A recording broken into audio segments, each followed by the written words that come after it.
one day told me to kneel down and pray for a child could be born.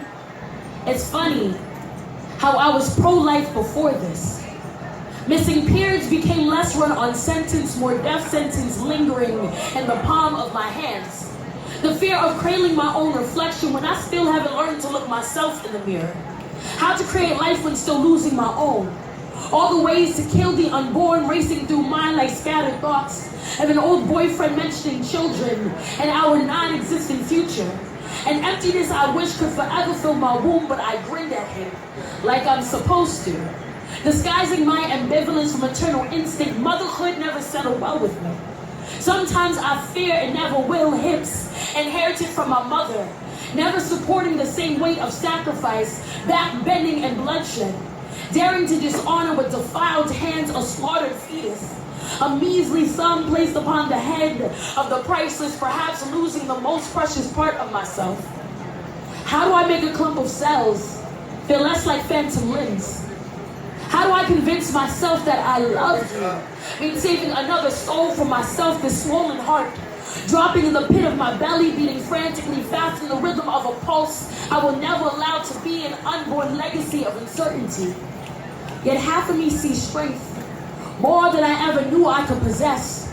A fragile life that will still love me back, birthing my rebirth, a new reason for living.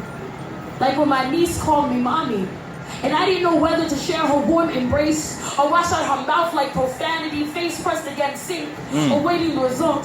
Fighting back more tears than a newborn, air thinning like strangling umbilical cords, enough to make morning sickness out of my too many mornings of bad decision. Long overdue for a premature ending in his incubator arms, now unprepared to be a father. Never daring to utter a word to him. Me alone, anxiety-stricken, plagued by the guilt of my final decision. The bathroom tiles close in after the longest 3 minutes of my life, lifting my face as the relief of a no appears.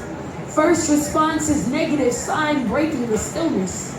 Wondering if I truly would have went through with it. If I'd have disposed limbs torment me.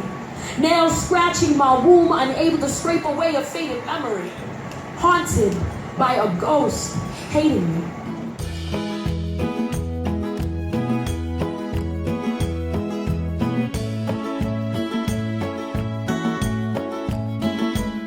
I hate when people tell me they love me. Friends and family, it all just gets to me. How can you love someone that you don't even know? No one loves me because no one knows the real me.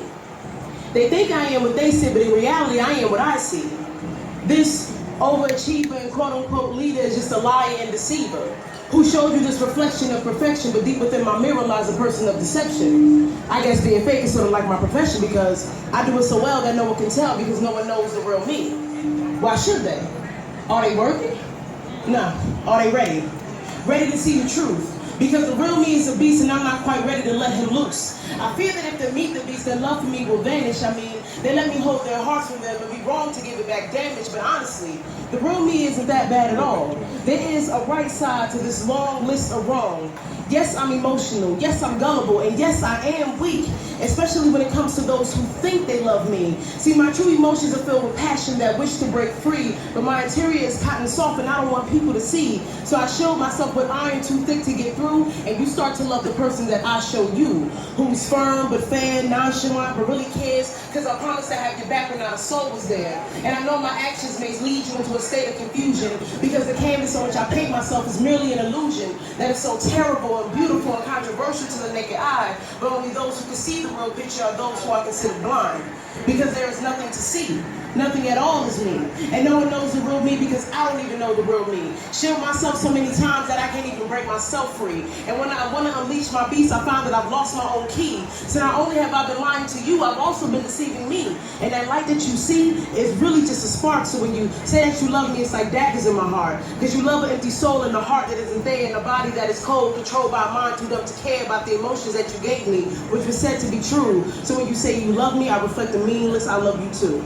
And the pain behind that you'll never know, like how I kneel by my bed every night and cry as my bewildered head faces the sky so God can see straight into my eye, and I ask her questions which never receives a reply, and again I'm asking, who am I?